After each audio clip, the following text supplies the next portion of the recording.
Hi everyone, and welcome to our second series for the webinar presentation. Today we are really lucky to have a guest speaker on board. Dr. Skinner is a research fellow at Stanford University, and her research focuses on the transmission dynamics of infectious diseases and in particular how we can manage their spread. Eloise has a PhD in epidemiology and a master's in wild animal health and a Bachelor of Science. So welcome to Eloise. Thank you so much for coming and talking on behalf of me and work today. We've got an audience that ranges from staff members to employers across Australia. So we're really looking forward to hearing what you've got to say today. Great. Thanks so much, Laura, for inviting me to come and present. It's really great to be a part of this and the webinar series. So thanks very much.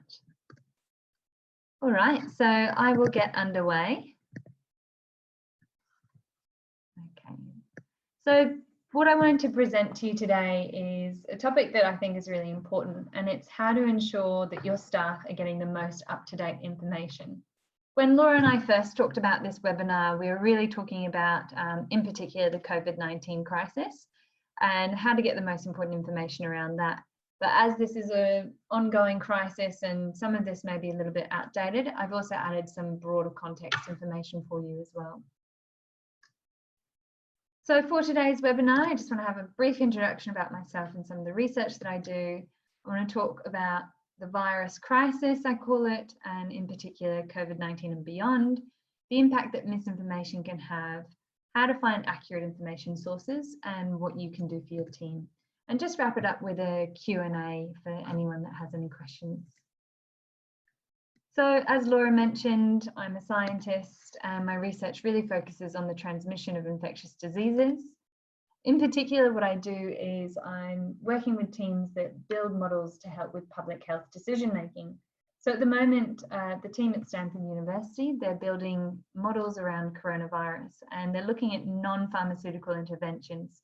So for example, if we stop social distancing this week compared to next week, how many cases would that impact, taking into consideration how the virus is actually spreading?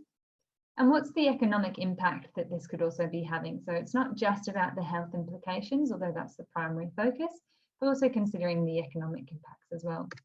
If you are interested in some of that research, the group at Stanford has built an interactive website which look at those models. You yourself can plug and play with different interventions and sort of see how that impacts the case numbers. So that's the URL for that there. All right, so onto the virus crisis and beyond. So this year we've really had quite an interesting year. We've faced not only a global pandemic, which we are in the grips of right now, but in Australia we've also had large bushfires which have decimated a lot of the flora and fauna. Globally, we're facing large impacts such as bushfires and the pandemic that we see more and more frequently. And this could be due to climate change, so we're seeing large dramatic weather impacts such as earthquakes, flood events, hurricanes, cyclones.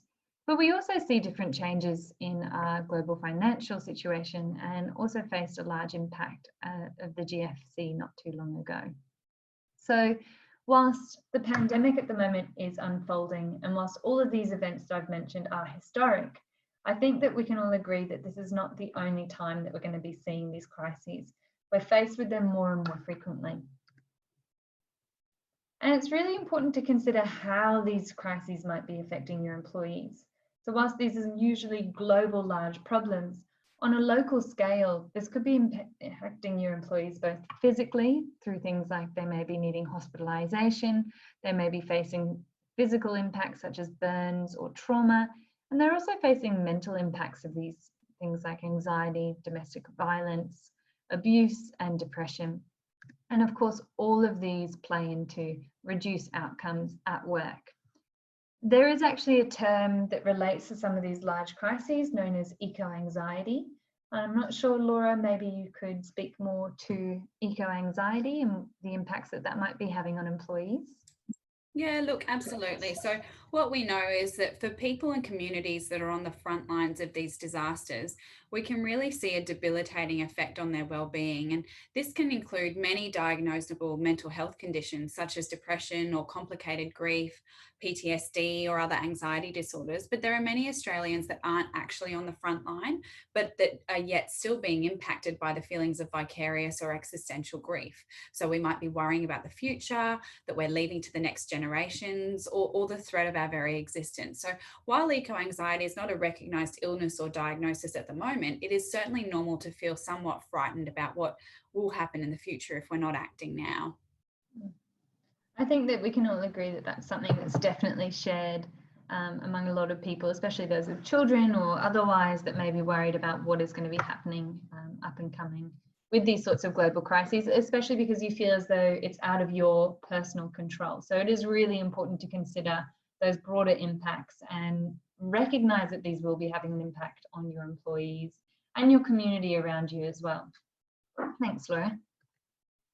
And as I already mentioned, don't just think that this is something that we need to address for just COVID-19 and the current crisis, because as you can see, these are things that we're going to be experiencing more and more. So how you manage this within your workplace or also your home is really important to consider, because it's something that we will face again within our lifetimes. So what I found with COVID-19 is that it is so critical to stay informed, and we've needed to stay informed not just to understand what's going on with the virus itself, but also understanding what the government initiatives and the directions that we need to adhere to have been. But what I've also found on a personal level is that whilst it's important to stay informed, we have been inundated with information.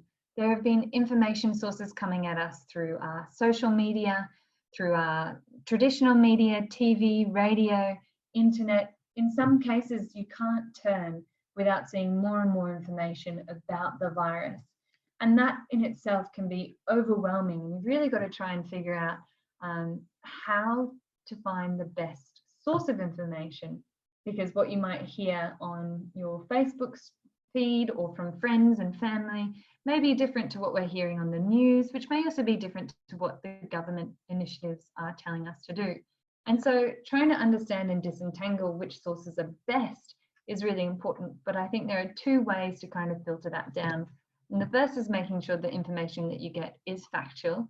And I know that sounds pretty obvious, but you do have to sometimes go and fact check some of these things yourself, especially if we're getting messages through our social media feeds about different information. Is that actually factual? And sometimes just a really quick Google can tell you whether it's fact or fiction. And also trying to find information that's to the point, because hearing so much about what's going on, some days you just need a complete media blackout and you just need to find information that gets straight to the point of what's going on. I think I really like this tweet because it highlights that something that I found really interesting about the pandemic. So I've spent the past decade really digging into infectious diseases and looking at how epidemics might occur and pandemics. And of course, I've gone through so many different scenarios with colleagues about this and have really understood the health impacts. To a lesser degree, I've been surprised by the economic impacts, but what I really could not have imagined were the number of people that would not believe that such a big thing is happening, and all the different theories that have come from around that. And it really, to me, it highlighted that in some cases, what's more dangerous than the actual virus or other things itself is the spread of misinformation. And that's because so much of what we're seeing and receiving may not be factual. So it's really important that we figure out how to get to the bottom of that. I just want to touch very briefly about hierarchy of evidence and why science may be so confusing, because often we hear a lot of information from experts, and generally there can be a lot of people that say they know what's going on, and they often do, but they can also have different theories about what's going on. So the way science works is it's very much hypothesis testing. You can ask any question that you like, and that's also the beauty of science, but it really is trying to figure out what you're testing in that hypothesis. What you find from testing that may only be a correlation and not a causation. And some research is better than other research. So I'll get back to those last 2 points. When I say correlation versus causation, you can find trends that may match each other quite closely. For example, this one here, where the per capita consumption of margarine between 2000 and 2009 very closely matches the divorce rates in Maine. And just presenting these images or this graph alone may suggest that consuming margarine could lead to divorce. But it's really just a correlation. It's just a trend. And a lot of people will take these sorts of trends and try and push them a bit further than what they are without formally testing that. So it's really important that you understand that not all information is true, but also that some information is better than others. So even within science, you can see that the bottom line there is expert opinion. Even everything that you're hearing from experts, it may be opinion-based, but it's not the highest quality of evidence. You need to really figure out which level of evidence is important. And you, as a consumer, this isn't necessarily important for you. What is important is understanding that there's a lot of different types of information. There's a lot of different sort of patterns that we can find. And it's not your job to disentangle that, but it is your job to try and just make sure you're not spreading misinformation and you really find what is factual. So here in Australia, this may not come as a surprise, but the best place to get information on coronavirus is our national government website. It's really important to stay up to date with the website, as it gives you lots of information about what's going on and what you need to be doing. And a lot of this information is guided both by the scientific community, experts, and ongoing up-to-date information. Because of course, that's the other part, is that as this event is unfolding, what you may read in different news articles or feeds could even be a couple of weeks outdated. And in these cases, that could be too late. So you need to get the information up to date. All right, so what exactly could you be doing for your team at this time? I think the first and most important thing is stopping the spread. And I mean that both physically stopping the spread of coronavirus, but also physically stopping the spread of misinformation at this time. What could be really helpful is to send your employees an actual fact sheet, something that says fact versus fiction, and keep supported up-to-date information. Make sure you share the source of that information, and if you yourself can't figure out what the source is or where that information came from, don't continue to share it. But your employees might appreciate getting information that's factual, simple, to the point. And of course, make sure you're offering ongoing support to your employees to process this information. As we've discussed, there's so much out there and it can really be overwhelming to disentangle. So offer support to those people that may be struggling with understanding and processing that information and sharing what they need to be doing. Laura, I think you also wanted to add to this as well. So practical strategies to cope with the profound impact of pandemics and global crises. Yes, thank you, Dr. Skinner. Look, we've put together a little acronym that's called Activate, that's based off Dr. Burke's Climate Change Empowerment Handbook, where she's outlined, I guess, some of the psychological impact that can happen when people are dealing with that impact of pandemics or global crises. So the first point in there is being able to acknowledge feelings that you have about what's going on to yourself and to others, and looking at how you can be learning ways to manage those feelings and really make sure that you're not avoiding what's going on for you, but that you're actually acknowledging the impact of that. The next piece is around creating some social norms. So things like washing hands, for example, with the coronavirus is a really good example that you can be demonstrating to your family, to your staff, and it just becomes a bit of a social norm that people are able to replicate. Being able to talk about what's going on, certainly from a psychological context, the more we're able to talk about what's going on, we find that you're able to then have an increased support network to be able to help you cope with this. Next piece is inspiring some positive visions. So for example, that might be talking about what we're working towards. So what is it going to look like when we're all back in the workplace? What is it going to look like when, we're all able to go out and have a barbecue again? Being able to talk about those positive visions so that people are aware of what we're actually working towards. The next piece is values, and I've spoken a little bit before about values and looking at what your core values are and how you're able to link your behaviours to those values to make sure that you're really living in line with that.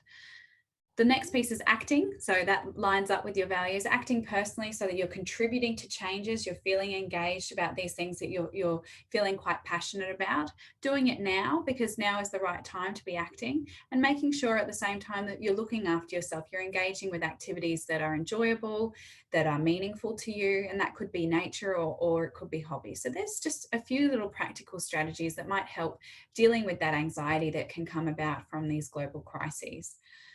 So we'll jump now to some questions. If anyone's got any questions, we've had one come through in the chat. Dr. Skinner, did you want to take that question?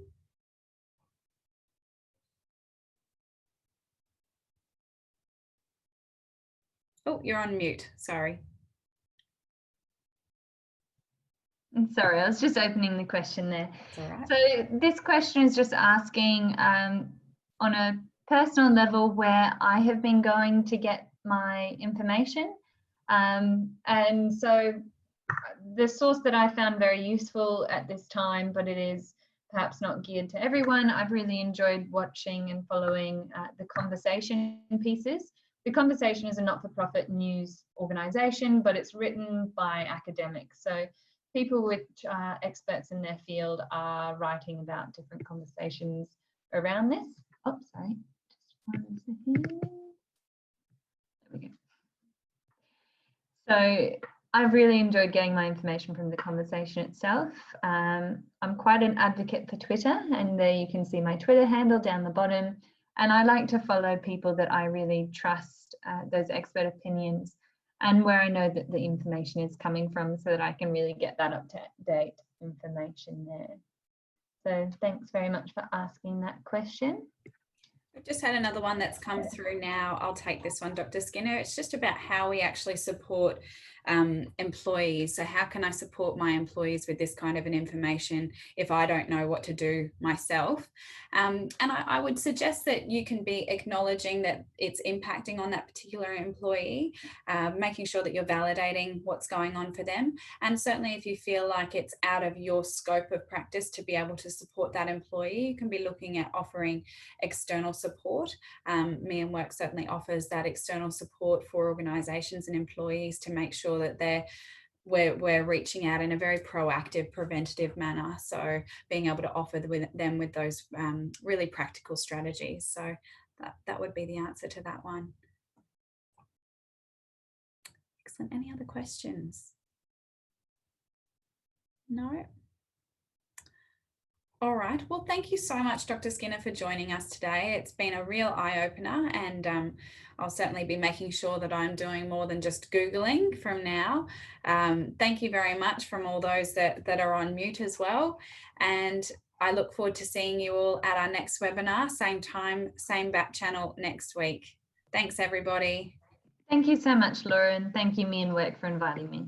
No problem.